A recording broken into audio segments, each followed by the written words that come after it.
right, moving on to this. Riding around the mountains, blind turn. Careful, careful. Okay, another blind turn. Doing good. Whoa, whoa. A little bit too fast for you. Hey, we did good slowing it down, though. I think you might have hit something. Might have hit something and then, oh, now we're in the roadway. Hurry, hurry, hurry, hurry. Around a blind curve. You don't know if a car's coming. Move with a purpose. Tell your buddy on your CARDO, hey, I crashed. If you could do that, then he'll maybe stop. All right, so we're gonna be riding around. So we're going 80. Now, I don't know if it's kilometers or miles per hour, but either way, it could be too much for this person. So all we had to do is commit to this turn. So I'm wondering why he's looking right. So maybe we're just locking up brakes. Let's go back just a little bit. Let's see what happens. I think he hit something. No, that was his brakes. He was applying a lot of brake pressure. I think this is a skill. Yeah, exactly, Gator. I think this is a skill level issue. And this is what's really scary. Maybe he was riding with his buddy. His buddy's more experienced, or maybe this guy just made a mistake. Maybe it was white staged, wasn't paying attention too much, maybe exhausted from a long day of riding, and now we're on our way home, which could easily be the problem. All these different factors. So all those things I just mentioned. So riding with a buddy and you want to keep up, hey, ride your own ride. Problem solved, right? Exhausted after a long day of riding, hey, take it nice and easy on the way home. Understand that you are maybe dehydrated, maybe you are exhausted, your muscles aren't moving as well. And then also the same thing, how many times have you guys have left work and just felt like your brain was just done, but you have to ride home? So that's one of those problems that you might be having. So make sure you're not mentally fatigued either. So take it nice and easy. Maybe put on some more uplifting music on your CARDO Pack Talk, which is what we use here at the DDFM crew. Maybe do something to keep you more motivated. Try to figure out why you're having a problem riding. If it's a skill level issue, then maybe we shouldn't be out here, or we could just lower the speed down. There's nobody around us. Have a good time. There's just all these different factors that could be involved in this. So just make sure, yeah, it's not even a sharp turn. So make sure you guys are taking stock of your own skill set. All right. Hey, who here plays video games? Who here plays, RPGs and stuff? You're a brand newbie, you're level 10, but you just fell into a level 20 something, area, and then everyone has skulls on their name. And you can't even see how, you don't even make a dent in their health bar. That's kind of what we're doing here. We're like a level 10 newbie, and this is a level 20 to 30 area. We shouldn't be here. That's kind of what that is. You know what I'm saying? I don't know. I used to play a lot of video games. I don't have enough time for video games. I'm out here teaching classes Tuesdays and Thursdays at 3 p.m. Mountain Standard Time. Man, I really want to play some World of Warcraft again. I started playing in 2005. Driver didn't use the blinker, didn't look in the mirror. The biker had a lot of luck that he managed to avoid a collision.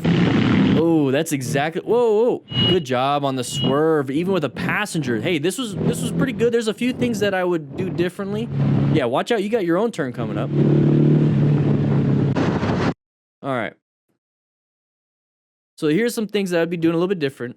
So I wouldn't be passing a vehicle on this turn right now. Okay, you have this blind turn, you're passing, so you're going a little bit faster. You don't know if any other cars are coming. And then you're not set up for the next turn. Then also, it's blind. You don't know what's around this turn. So we're coming up here. So look at this. We're not even in our lane yet. Another car could be coming. That's really dangerous. And that's why you have that CARDO Pack Talk, because that is where you're going to tell somebody, hey, I'm stuck behind this car until this next turn. Okay, so that means everyone else will just kind of relax until you catch back up. That's the beautiful thing about this. Also, with the passenger, be a little bit safer. Hey, you're responsible for their life too. So here's the one thing that I really like. So this is part of the after action review process. We're trying to figure out what's good, what's bad, remove the bad, only do the good. This right here, you see that leg? That is indicating that there is road debris on the right side of the motorcyclist. If the motorcyclist put the left leg out, that means there's road hazards or road debris on the left side. So if you're part of a group ride and you see anybody doing that with their leg, just know that that is where there's going to be debris. So I think that's really cool. So that's the more experienced rider up front.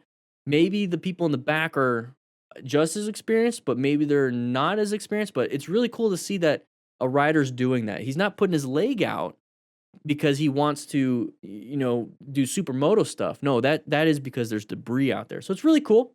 That's really cool. So then we're going to see this coming up.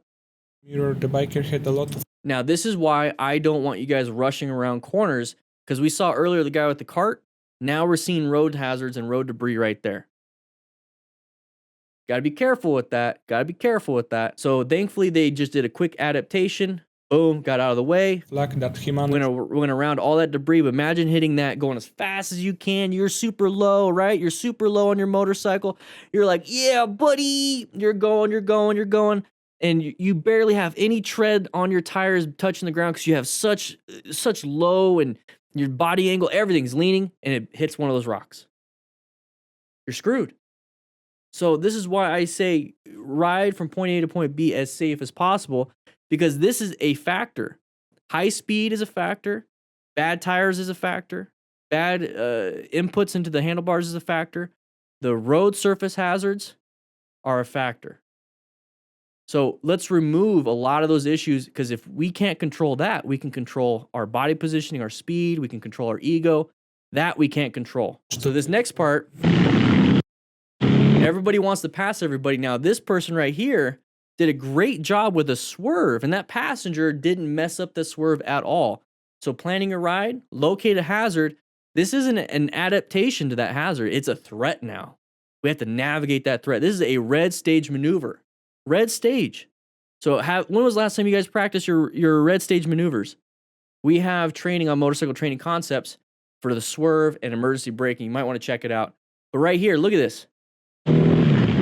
Good job. Now, it's not just swerving to the left. You have to swerve back to the right to stay on the road. So it did a good job. It was a really interesting video. You can learn a lot from that. I'm glad I didn't deal with it. I'm glad they did. Real quick, I'd like to say thank you to CARDO for sponsoring this channel. I'm actually using their cool little headset thingy thing so I could talk to my kids on their CARDO Pack Talks. Make sure you guys grab yourself a CARDO Pack Talk. Bold, slim, free-com, whatever you want. With the link in the description, you get a discount. Anyways, let's get back. All right, we're riding around the boring biker. All right, lots of red. Big open lane in front of us. Merger. Good job adjusting. Hey, do what you gotta do. It's very purposeful. All right. So we're not gonna spend a lot of time on this one. I just wanted to point out, see how I'm able to see these things ahead of time? It's because you start to recognize, hey, as soon as I see red lights, lots of red lights, it means there's an intersection coming up. I should be in orange stage. Typically, what's gonna be the problem when it comes to orange stage things, especially intersections? Okay, so I got path of travel violations, possible merging. Okay, I have a big open lane in front of me. This is a pattern. I'm starting to see a pattern. Big open lane in front of me. Lots of cars stacked on the left side. Hey, possible merging issue. So let's go ahead and sit back a little bit, watch things, because we're coming up to an intersection anyways. I'm going to have to stop anyways. There's no rush to get to the intersection. So let's stay staggered with these people until everyone makes a decision. Boom, done. You start to do that naturally when you're riding and you've been practicing. I live this every day. This is what I pay attention to. So right here, we're riding. Lots of red going on here. So the red light's way up there. Means we're slowing down and we're getting ready for a stop. We're coming up to an intersection. We should be going to orange stage. We're coming up to here. Now take a look at the signs. Both left lanes are turning left. The right lane is turning right. So if the far left lane and the middle lane have to turn left, and the left lane is completely stacked of cars and the middle lane isn't, well, we're all going left. I want to move up in the line. So signage is important. Seeing these patterns are important. We have a big open lane in front of us. This lane is stacked. What's going to happen? There it is. There it is. So good job on the adjustment. Good job moving. Did an amazing job. And that's it. Now the problem is we wanted to go left, right? Now we're in the right turn lane. Hey, guess what? 3 rights make a left. So just do 3 rights. We're on a motorcycle. We're having fun. Yeah, and exactly, TJ. TJ did a great job, and notice he didn't finger the car. Wait, he didn't finger the car driver. You mean flip off the? Because hey, if we're talking semantics and we're trying to, I'm glad he didn't finger the car driver. Okay. Anyways, we're gonna move on. TJ. There we go. So we're moving on. Most vile club right here. No comment. All right. So we're at intersection. Orange stage. Good. We're gonna turn left. It looks like. Okay, we recognize. I would have done the same thing. I'm already in movement. If I stop now, I'd be in the flow of traffic. Just kind of merge with them at the same time. Did a good job. So one more time, we're gonna watch that. So this is what I was talking about. So we're getting prepped and ready for this intersection. We're turning left. That's the only reason why he's slowing down, right? And he's off in the left side. So right now we have no cars coming towards us, which is good. So that's why we're gonna make this turn. But if we start to see this, now you can either stop right now, maybe stop right here, but look at the danger area that we're in. Boom. If any cars decide to do it, you don't know how quick they can be. You don't know, because we're focused on this, right? So that's why you need to orient yourself to the situation. You need to be paying attention. So here's the thing. We're in a danger zone. So how do we navigate this danger zone while also having to deal with this car? Do exactly what he did. Kind of slow it down, allow them to go in. You'll see a lot of motorcycles say, "Screw you," and then they start going. They start to go that way. They start to rush it and try to get in front. They try to get in front. Do what this guy's doing right here. This is a great job. Great situation to talk about, because this might happen to you. So just kind of let them in. That's it. Then while he's safe, good. Honk. Go ahead. Let them know he's being a dum-dum. Did a great job right here. Did a great job. Watch out for potholes. All right? All right, so we're moving around, we're driving, we're riding. Big open area, crest of a hill, signage, sharp right, sharp left. Completely lose control of his bike. I think we've talked about this one. He went a little bit too fast on this one. Look how wide he goes. He's not set up for the next turn, and he's going to target fixate and look right. There it is. So a little bit too fast on that first turn, and it was able to not stay up. So real quick, we're just going to go power through this one because we've talked about this one. So we're going up to a turn. It's a crest of the hill. We see the signage, sharp right, sharp left. We need to prep ourselves for the first turn, because if we don't, we're going to screw everything up. So straight line weave is a great practice tool to really drive that point home. If you mess up that first cone, the second, third, fourth, fifth, whatever cones that are in that straight line weave, you're going to screw those up. You have to get the first one correct. You have to. If you don't, slow it down as best as you possibly can and set yourself up for the next cone or the next turn. So we're going to get up to here. He's going to go a little bit too fast for this turn. He gets shot out wide. So right here, if you're having trouble, you're like, man, I got shot out wide. Guess what's going to happen on the next turn? You're going to get shot out wide too, but you don't have this whole huge lane as a buffer. You have the grass as the buffer, and you don't want to go on the grass. So right now, while it's straight, slow it down, roll off the throttle, maybe even apply some progressive brake pressure while you're straight, and then set yourself up again for the next turn, okay? All right. So passenger got off, I think.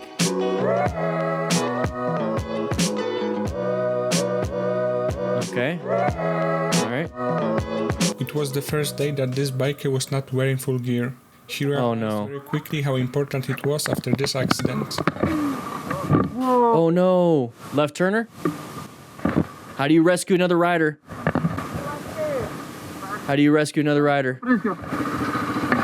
Somebody turned right in front of him. He went up and over the handlebars and the... look how far he went. If you're going to come up on this person and they're damaged and they're hurt and they're bleeding out, make sure you grab yourself a rescue kit. We have a few left on motorcycletrainingconcepts.com. That's where this will come in. You got tourniquets, you got bandages, you got 4x4s. You got everything you need to handle a traumatic incident. Hopefully you never have to use it. Doesn't look like they need it here, but man, imagine if they're bleeding out, and what are you gonna do? Grab yourself a trauma kit.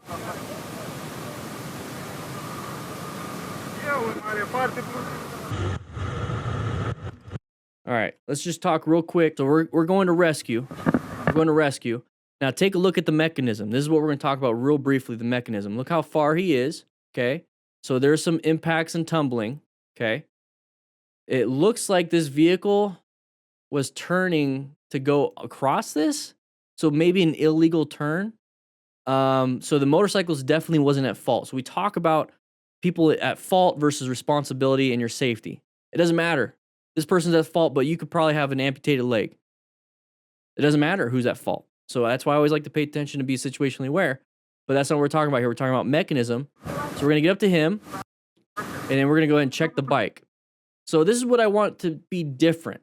I want him or the rider to be more important than the bike. Everyone just disregarded that person to take care of the bike. And that is only because of these motorcyclists know about a bicycle, or not bicycle, a motorcycle. This driver knows about the car. Nobody knows how to take care of another human being that is in a traumatic or medical incident. Nobody knows. And that's what I want to change with this trauma kit, and then also with these rescue cards that we got inside this. Let's go ahead and do this. These cards are inside the trauma kit, and we're going to be selling them separately. We're going to make them bigger too. But head injury symptoms, shock symptoms, the treatment for it, remain calm, ensure your own safety, stop the bleeding, quickly assess severity. We're going to have more and more training on motorcycletrainingconcepts.com, and then also Motorcycle Training Concepts, the YouTube channel. But when we get up to here, why are we focused on this? Let's focus on the person. Who cares? Just, you have to shut it off or whatever. So there's the frontal impact. Okay, now we're going to go back to the motorcyclist. He's got a jacket, good. He's got a helmet, good. He's got gloves, good. And it looked like he had normal shoes and maybe normal pants. So think about that when you see this. Think about that when you see this. Should you be wearing full gear? Yes, that's part of being a smart rider, acquiring and utilizing personal protective equipment just in case you do crash. And then if you do crash, hopefully somebody comes in and rescues you. It's a full system, the smart rider principles. Let's take a look. So lots of people coming to help, but only to be able to hold hands and hover. People want to help. People don't know what to do. I want to change that. And then right now, if you want to take a class, accidentscene.org, links in the description. You can take an online class right now until we get our own. Let's take a look at the mechanism, though, when we get back to the vehicle. So there's the mechanism. But take a look at the damage to that vehicle. Take a look at the damage right there. So that bike is pretty much done. But that means he went up and over and was ejected. So I'm thinking possible hip injuries, possible leg injuries, especially if he's not standing and walking right now. Seems like it's been a little bit and he's not up, which is fine because you want them to stay on their back. But I don't think maybe there's any type of external bleeding, thankfully. Not much you could do other than what they're doing, but you can at least start asking questions. You can start assessing their cognitive ability, if they remember, if they continue to remember, all these different things. There's a lot of things you can do outside of trying to do CPR and stopping bleeding. You can do an assessment. That right there that's a high impact.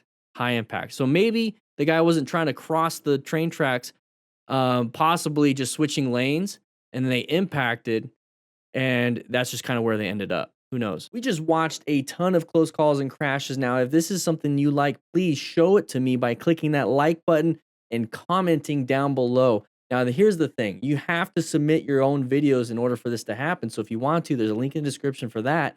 But go ahead and check out this video right here, and then maybe this one right here. This one's actually pretty dang good. I had a ton of fun with this one. I'll be seeing you guys around.